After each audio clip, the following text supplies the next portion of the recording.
São Lourenço e Flamengo, hoje ao vivo aqui no Sport TV, a partir de 9h30 da noite. A gente vai entrar no assunto do Botafogo. A Lisandra Trindade vai entrar ao vivo conosco para trazer informações do afastamento do Sassá. A Lisandra está lá no Newton Santos. Tudo bem, Lisandra? Boa tarde para você. Boa tarde, Ale Oliveira, amigos do Seleção.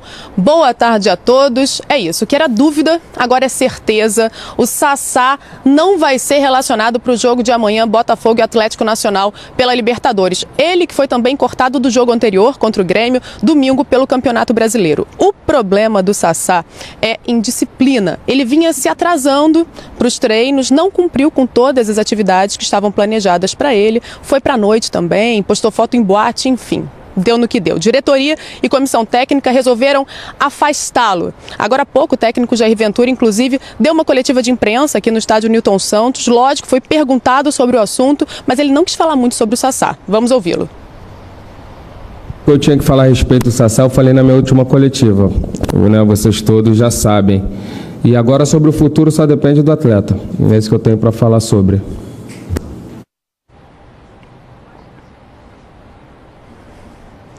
E a partir de agora, então, o Sassá vai treinar separado do time principal. Hoje, inclusive, ele saiu bem mais cedo que os outros colegas. Ficou todo mundo treinando ainda aqui no Newton Santos pela manhã e ele foi embora. E o Botafogo, que recentemente estava negociando a renovação do contrato do Sassá, agora quer repassá-lo a outro clube. Palmeiras e Cruzeiro são dois interessados. Lembrando que se o Botafogo vencer o Atlético Nacional amanhã, se classifica antecipadamente para as oitavas de final da Libertadores e para isso conta com o apoio da torcida, já que o jogo vai ser em casa, aqui no estádio Newton Santos. Ale Oliveira. Obrigado, Lisandra, pelas informações. Bom trabalho para você. A Lisandra chamou aí um trecho da sonora da entrevista coletiva do Jair. Foram 4 perguntas feitas sobre o Sassá e ele respondeu da mesma forma, né? Que não ia falar o assunto, enfim. Ele falou domingo, né? Só para a gente contextualizar, para quem não acompanhou. No domingo, após a derrota para o Grêmio. Entrevista excepcional do Jair. Muito boa. Verdade. Muito boa. Ele falou que o Sassá o que vale é o grupo está nesse aspecto na frente de todos, né? E mais, o tamanho da instituição. Então, foi o recado que o Jair deu naquela oportunidade para o Sassá. Deixa eu só apresentar os amigos de São Paulo que entram conosco agora, o Vitor Guedes e o Massini que estão entrando com a gente. Deixa eu dar uma boa tarde para eles, aos amigos. Tudo bem, Massini, Vitor, tudo jóia? Boa tarde, sejam bem-vindos. Tudo bem, Ale? Boa tarde, um abraço a todos os colegas, os amigos que estão em casa. Tudo certo, tudo bom, boa tarde. Friozinho aqui em Sampa. Friozinho, que bom. Daqui a pouco eu volto. Só falar um pouquinho do Sassá e aproveitar também daqui a pouquinho o Massini e o Vitor. Vocês acham que ele está jogando a carreira fora? Eu vi muita gente falando assim, está desperdiçando chances, oportunidades, jogando no Botafogo, jogador importante e tal. Tipo, o que dá a entender é que ele está fugindo do foco de estar em campo. Pegou a carreira dele, juntou numa bolinha, acertou de 3 na lata de lixo. É isso que ele tem feito. Será que não é de propósito? Ele pediu, o cara que pede 5 milhões de luvas para renovar. Eu acho que é. Você chega no seu clube, todo mundo sabe quanto representa 5 milhões. Aí você chega no Botafogo e fala, vou renovar, mas pega 5 milhões de luva. Aí que acontece? É óbvio que não vai renovar. Bom, se não vai renovar, vamos ver se eu consigo outro emprego aí em outro lugar. E aí o cara começa a aprontar. Para mim, será que ele não está fazendo de propósito? Acho mais, Ademar. Acho que antes de pedir os 5 milhões, ele já tem algum lugar já indicado. Mas aí porque olha só, porque ninguém Vocês pode não pedir. superestimando o Sassá? Não, empresário dele. Não, eles todos. Empresário dele. Até agora eu só vi bobagem. Mas não é de agora. Mas não é de agora. De carreira, então. Sim, mas não é de agora. Eu sou obrigado a achar que isso já tá, esse negócio não tem do nada Sassá genial aí. Já está acontecendo há mais ou menos uns 6 meses, desde o final do ano passado, que tinha uma negociação com a Turquia, e aí ela não se confirmou, que ia embora, não sei o que e tal, e a coisa não fechou, e o tempo está passando, e toda hora tem uma atitude, uma demonstração de insatisfação por parte do jogador e também do clube, um ato de indisciplina num dia, um ato de indisciplina no outro. Não posso acreditar que o jogador esteja justamente fazendo isso, jogando a carreira no lixo, sem ter algo aí já armado. E eu tenho uma informação que o empresário dele ofereceu ao Palmeiras, não é o Palmeiras que tinha interesse no Sassá. A informação que me passaram ontem é que o empresário dele falou, Palmeiras, você que tem dinheiro, não quer pegar o Sassá? oferecer o Sassá para o Palmeiras. Tá? É que ele aproveitou um momento, né? O Cuca falou em atacante e tal, e já chamou. Aquele só falta barulhento hoje, né? Tá bom, tá aproveitando bom. pegar a sua opinião. Amigos. Só vou fazer uma perguntinha pro Willian, que eu já te passo, assim, só para não perder aqui o meu raciocínio. Não queima o jogador no meio? Assim, ele foi lá e fez de propósito. Pô, eu vou contratar esse cara aqui, daqui a pouco vai fazer comigo aqui de novo.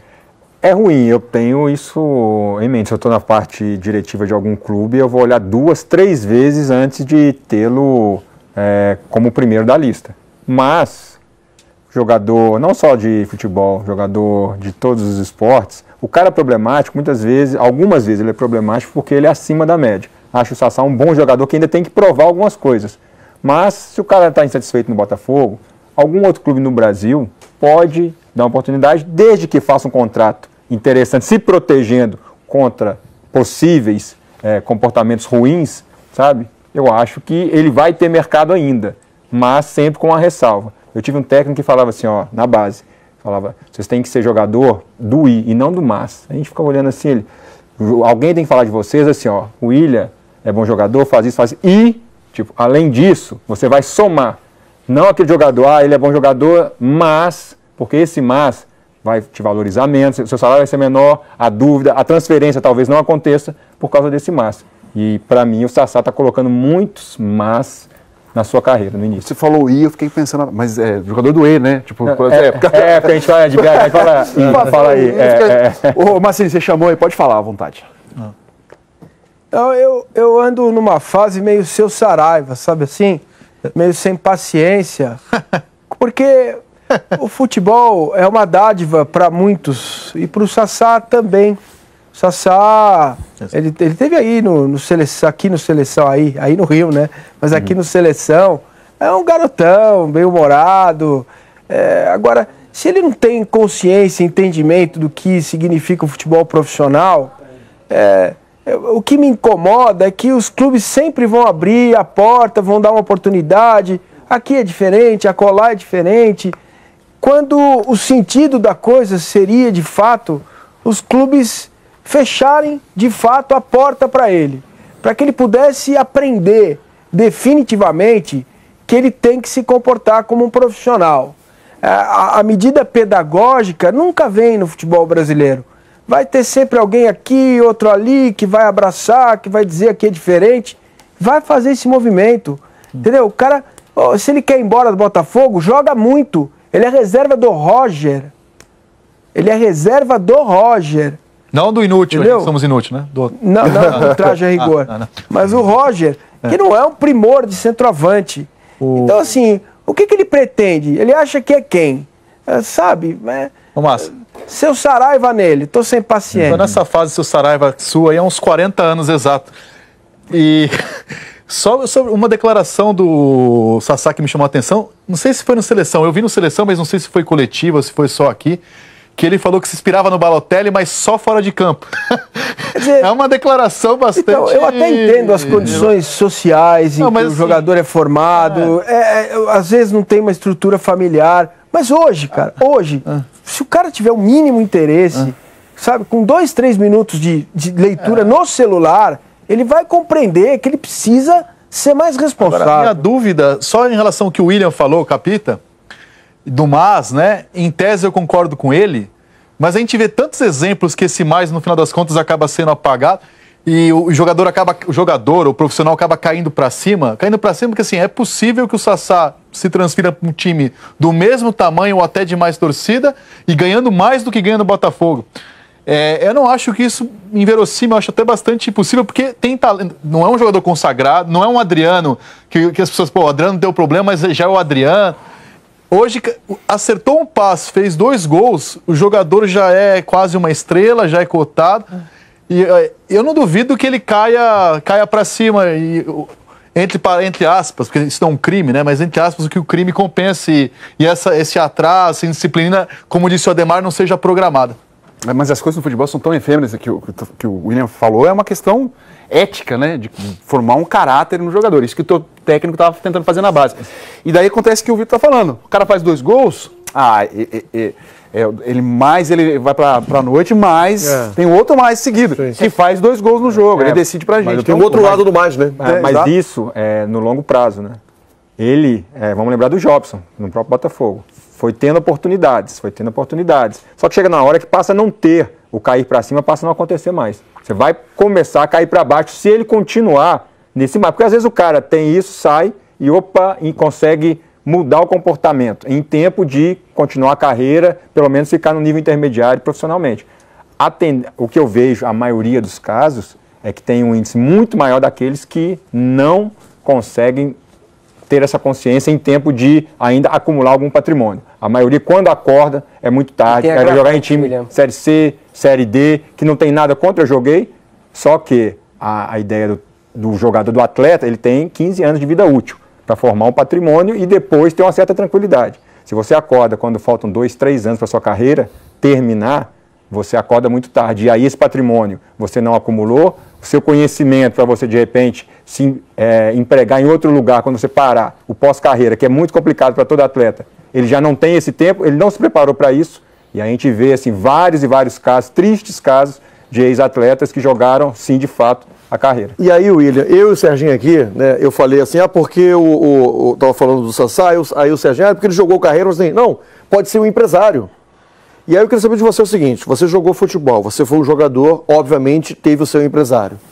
Como é que era isso? Se o seu empresário chegasse para você e dissesse o seguinte, William, olha só, acho que você tem que fazer isso, isso e isso, porque tem uma proposta assim, assim, assim, e esse tipo de conselho não fosse um conselho positivo. Você está falando com o cara errado. Eu ia falar que meu exemplo não serve. O William não serve como exemplo. Pois é, mas aí... Não serve porque eu não tive... Eu fui empresário com 28 anos. Muito bem, mas tá bom. Então, vamos, assim, dá uma opinião. Mas eu conheço o cara. Isso, dá uma opinião assim. Claro. Você que foi jogador e, obviamente, tinha colegas seus. Sim. Como é que funciona isso? Até onde o jogador tem liberdade de dizer o seguinte, olha só, desculpa, mas, exemplo, o cara joga no futebol brasileiro, tá bem aqui, e aí o empresário, olha... pintou uma transferência para jogar lá no leste europeu com temperatura de menos 30 graus, você vai ficar sozinho. Você quer uma coisa que aconteceu assim como você está falando? É o João Schmidt de São Paulo. O João Schmidt pediu um salário para o São Paulo. O São Paulo falou não, o empresário dele, deixa comigo. Aí agora que o São Paulo falou, tá bom, eu vou pagar isso aí. Não, meu empresário já me acertou. Ele já está acertado contra o time, acabou. Então, até onde vai, até onde o jogador tem a liberdade, né? Tem autonomia para dizer o seguinte, olha só, sei que você é meu empresário e tal, mas não dá para sair aqui do Brasil e ficar sozinho lá, jogando com menos 30 graus e enterrar minha carreira. Como é que é isso? Existem relações e relações, né? Tem bons empresários, tem empresários não tão bons, como tem bons atletas e nem tão bons atletas. A maioria dos atletas entregam, de fato, a carreira na mão do empresário.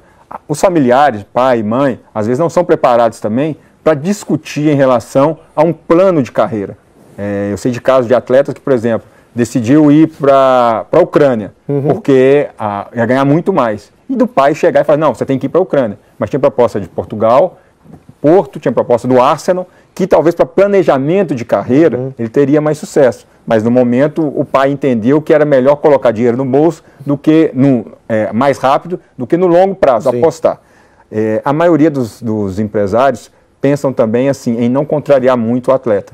Por quê? Porque hoje eu tenho uma joia aqui, eu não posso também ficar brigando muito com ele sob pena de repente ele me abandonar amanhã e eu perder todo o investimento que eu fiz no atleta. Então, assim, é uma relação muito complexa e que passa por decisão principalmente familiar. E hoje a gente sabe que, infelizmente, a gente tem uma educação muito ruim no nosso país e a maioria dos atletas que conseguem vencer no futebol é porque os caras batalham demais, sabe? E as famílias hoje até fazem o inverso. Tira o menino da escola para se dedicar exclusivamente ao futebol para poder ser a tábua de salvação de toda a família. Sim. E aí são pessoas assim despreparadas. Se você pega um empresário que não é muito bem intencionado, dá problema. Se você pega um bom intencionado que também, por conta de medo de perder aquele atleta, fala, você quer saber? Eu não vou falar nada. Compra o carrão mesmo, compra o relógio mesmo e tal, e eu quero tentar mais rapidamente vender, negociação internacional, e aí coloca o meu no bolso e depois o que der, deu. Entendeu? Então, assim, a maioria da relação no Brasil funciona assim. Mas é muito fruto ainda da sociedade que a gente vive, né? A educação no nosso país é muito ruim. Então, mas a pergunta que eu faço, William, é se o Sassá não tem capacidade de olhar do entorno dele e perceber isso. sabe? É o mínimo que o cara deveria perceber, sabe? Não dá mais para ficar passando a mão na cabeça, fazendo carinho, vai, volta.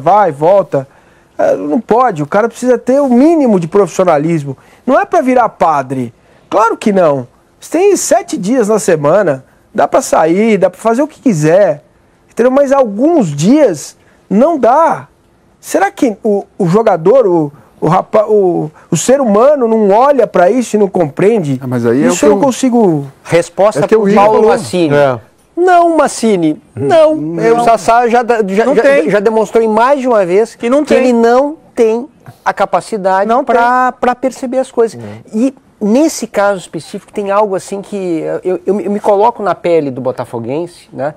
Porque agora é a hora da decisão da Libertadores. É agora que o Botafogo vai ou não vai. A temporada do Botafogo daqui para frente se decide nas próximas semanas, né? E aí o Sassá faz uma dessas, agora. Que mostra é uma sacanagem. E aí muita gente pode pensar assim, não deveria afastar, deveria administrar melhor, né? Do Massini, não tem. O Sassá não tem condições de pensar só sozinho. Por escolher esse momento específico. Não tem. E normalmente quando afasta, só se sai a ponta do iceberg. Sim. Normalmente tem muito maior. Mais coisa O Jair falar assim, o primeiro grupo, acho que é muito mais... A instituição, ou seja, quando fala de instituição, a gente está falando de um clube centenário, gente. Será que houve alguma coisa em que o Sassá tivesse achado que ele ali seria mais importante que a história do Botafogo? E outra coisa... O Muricy não fala 10%, a gente não sabe 10%. Respondendo ao Massini também. E aqui a gente aqui. Ô, Massa, não é só o Sassá não, né? Para não parecer que só existe o Sassá não é de ruim, né? Só existe o Sassá com essa mentalidade no futebol brasileiro. Igual o Sassá, a gente vai encontrar aí dezenas, centenas de outros jogadores que agem da mesma maneira. Eu acho que é uma questão, como o William falou, uma base familiar difícil, complicada, em que o jogador dorme num dia sem ter algo para comer em casa e acorda no dia seguinte ganhando 50 mil reais, 60 mil reais no mínimo de salário. Então, imagina como é que não fica a cabeça de uma pessoa como essa, sem uma base, né, de família para poder sustentar. Ela. Sim. Você falou de história, né? Eu não sei se é o caso do Sassá, mas seleção brasileira a gente vê direto jogador que não sabe quem foi Garrincha, quem foi Newton Santos, quem foi Carlos Alberto. Eu não sei se ele sabe que o estádio Newton Santos é o Newton Santos, quem é o Garrincha, quem é o Quarentinha, quem é o Zagallo. Eu não sei, eu não estou dizendo que ele não sabe, eu estou dizendo de verdade que eu não sei. É muito, muito comum a gente ver jogadores subindo, criados num time que não conhece a história do time que ele joga, nem do país do futebol que ele defende. Assim, essa coisa que eu gosto do Vinícius Júnior agora, que é um outro lado bem legal, que parece que o menino, mesmo com o chance de Real Madrid, ele quer ficar até os 19 anos e jogar pelo Flamengo, que parece que era o time de infância dele desde pequeno, tal, que tem uma coisa de querer jogar no clube dele, no clube que ele foi criado, na cidade dele.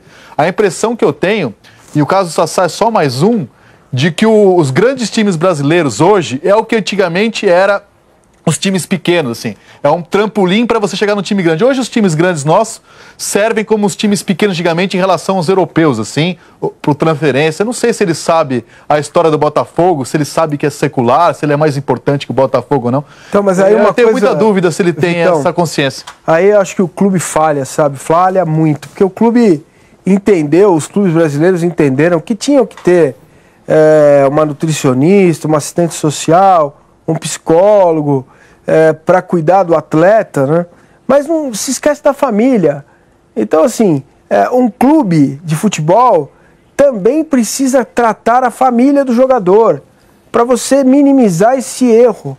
Quanto vai custar para o Botafogo o Sassá sair agora com o contrato livre, ou no final do ano, e depois colocar a cabeça no lugar e jogar bem no outro clube que vai negociar? Então, assim, tem muito dinheiro no futebol profissional e, na minha visão, o olhar que eu tenho, com as exceções preservadas, alguns clubes têm essa preocupação, mas a maioria não se preocupa com a família. Então, acontece isso aí, o cara acha que é Deus e vai o dia que quiser, joga o dia que quiser e tudo bem. E os outros clubes, ao invés de formarem essa corrente para de fato ter uma medida educativa, incentivam. Ah, tá ruim aí, vem para cá então. Mas... Bom, mas vai acontecer, pode acontecer, né? De ir pro Palmeiras ou pro Cruzeiro. Só fazer uma pesquisa rápida. Cabe no Palmeiras, Sassá, hoje? Como titular? Não. Não, o Massini já respondeu. Vitor, já aproveita. Titular, acho que não. Não, titular de jeito nenhum. Mas pro elenco? Então, não dá. Hoje não dá pra jogar no... Já tá inchado. Hoje não dá pra jogar no elenco do Palmeiras. Hoje o Sassá não é melhor que ninguém que tá lá. Na posição dele. Pequeno, enfim. Concordo.